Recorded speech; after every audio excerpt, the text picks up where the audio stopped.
अस्सलाम वालेकुम वरहमतुल्लाहि वबरकातुहू। उम्मीद करते हैं मिजाज अली बखैर होंगे।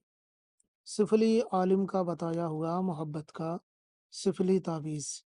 एक सिफली आलिम का बताया हुआ, एक सिफली बाबा का बताया हुआ मोहब्बत का एक अमल लेकर हाजिर हुए हैं, जो कि अपने हिसाब से ये अपने इल्म में बहुत माहिर है, आलिम इंसान है, जिसने मुझे ये सिफली अमल बताया हुआ है, वो भी मोहब्बत के सिलसिले से। ये मशक्क़त मैंने उठाई और मैं इनके पीछे गया और मैंने इनसे दोस्ती की और फिर इनसे मैंने पूछे हैं कुछ अमलियात, जो आने वाले वीडियोज़ में हम आपको बताने वाले हैं। उनमें से जो मैंने खुद आज़माया है, वो मैं आपके लिए लेकर हाज़िर हो गया हूँ। ये जो आप अमल देख रहे हैं, ये एक सिफली अमल है, लेकिन याद रहे, मुसलमान का दिल भरे तो करे, ना भरे तो ना करे। मेरा ख़्याल है इसमें ईमान का तो कोई ख़तरा नहीं है, लेकिन अगर आपका दिल नहीं भरता, ना गवारा करे तो ना करे।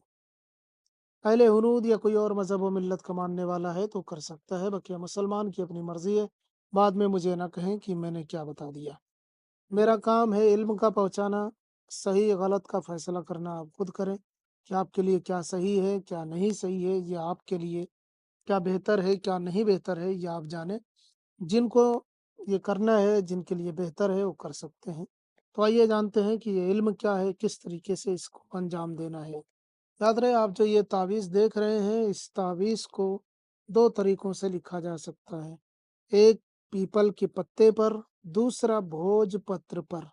पीपल का पत्ता आप यूट्यूब पे सर्च कर लें, गूगल कर लें, बहुत सारी जगहों पे आपको उसके पत्ते दिख जाएँगे, उसका दरख्त दिख जाएगा, उसका पेड़ दिख जाएगा, जिससे आपको पहचानने में आसानी होगी। पीपल का दरख्त या पीपल का पत्ता, ये अगर आपको मिल जाता है, तो आप इसके ऊपर पहले सबसे पहले इसके ऊपर लिखेंगे। और दूसरा अगर नहीं मिलता तो मार्केट में भोजपत्र, ये आपको मिल जाएगा। ये 2 ही चीज़ें हैं, इसको सादे कागज़ पर बिल्कुल भी नहीं लिखना है। पहले तो पीपल के पत्ते पे, पीपल का पत्ता ना मिले तो फिर भोजपत्र पे लिखें, भोजपत्र मार्केट में मिल जाएगा, पंसारी की दुकान पे मिल जाएगा आपको। 2 चीज़ें आप ले लें, चाहे पीपल का पत्ता या भोजपत्र। पीपल के पत्ते पे पहले लिखने की कोशिश करें, लेकिन अगर नहीं मिलता है तो फिर भोजपत्र पे आप लिखें। लिखने के लिए कोई भी पेन इस्तेमाल कर सकते हैं, बेहतर है कि ब्लैक कलर का पेन इस्तेमाल करें। इसको करने का जो वक़्त है वो सुबह सूरज निकलने से लेकर के 10 बजे दिन से पहले-पहले आपको ये अमल अंजाम देना है। सूरज निकलने से 10 बजे दिन से पहले-पहले 9:30 तक आप कर लें या पौने 10 तक आप कर लें, तो वहाँ तक आपको कर लेना है। बनाने का तरीका बहुत ही आसान है, जो उन्होंने मुझे बताया उसी तरीके से मैं आपको बताता हूँ। इस तरीके से तो पहले एक बॉक्स बना लेंगे और उसके बाद सबसे पहले ओम लिखेंगे, अलिफ वाव मीम ओम। फिर उसके बाद लिखेंगे नमो, नून मीम वाव नमो। फिर लिखेंगे शोम, ये शीन वाव मीम शोम। ये इस तरीके से लिख लेंगे और उसके बाद ये नंबर है।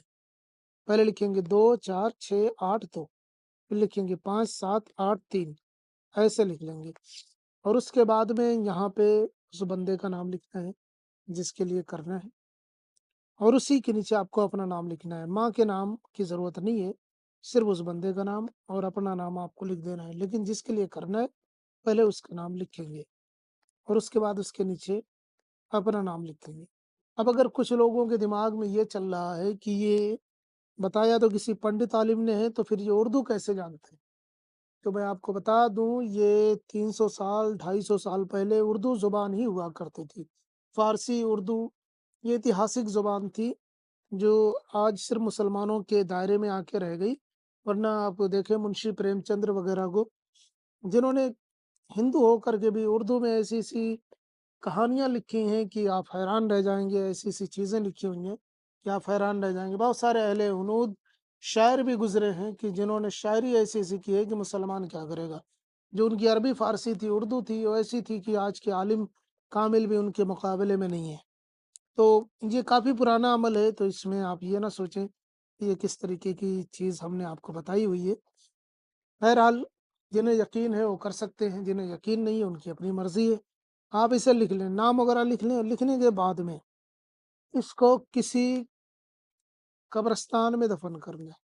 कब्रिस्तान में नहीं बल्कि कब्रिस्तान के साइड में दफन करना है, किनारे पे, कब्रिस्तान के अंदर नहीं, किसी कब्र के पास नहीं। मान लीजिए ये कब्रिस्तान का दायरा है तो आप यहाँ पे दफन कर दें, उसके किनारे पे, जैसे यहाँ पे दफन कर दिया, यहाँ पे, ये कब्रिस्तान का दायरा है, अंदर नहीं, उसके बाहरी साइड में कहीं पे भी आप दफन कर सकते हैं। चाहे किसी की भी कब्रिस्तान हो, वहाँ पे आप दफन कर सकते हैं। बेहतर है मुसलमान मुसलमान की कब्रिस्तान के बाद दफन करे, और जो जिस मज़हब का मानने वाला है, उसकी कब्रिस्तान के करीब दफन करे, ताकि किसी की तौहीन ना हो और किसी की ईज़ा रसाई ना हो और किसी के अकीदे को ठेस भी ना पहुँचे। इस तरीके से आपको कर लेना है। बस इतना करना है, आपका महबूब ताउम्र आपका ताबे फरमाबरदार रहेगा, गुलामी करेगा। ये सिफली अमल करके देखें, आपके मकसद में आपको कामयाबी हत्तल इम्कान मिलेगी। ये करके देखें, कामयाबी आपके कदम चूमेगी। हम मिलते हैं किसी और वीडियो में। इसके अलावा अगर आपका कोई मसला है या आप किसी सिफली आलिम से कोई काम करवाना चाहते हैं तो आप मुझसे रब्ता कर सकते हैं। मैं उनका नंबर या उनका कॉन्टैक्ट नंबर आपको दे दूँगा। आप उनसे बात के कर सकते हैं, और जो भी चाहें आप अपनी मर्ज़ी से अज़ाब व सवाब के ज़िम्मेदार खुद ही होते हुए आप अंजाम दे सकते हैं। अस्सलामु अलैकुम व रहमतुल्लाह।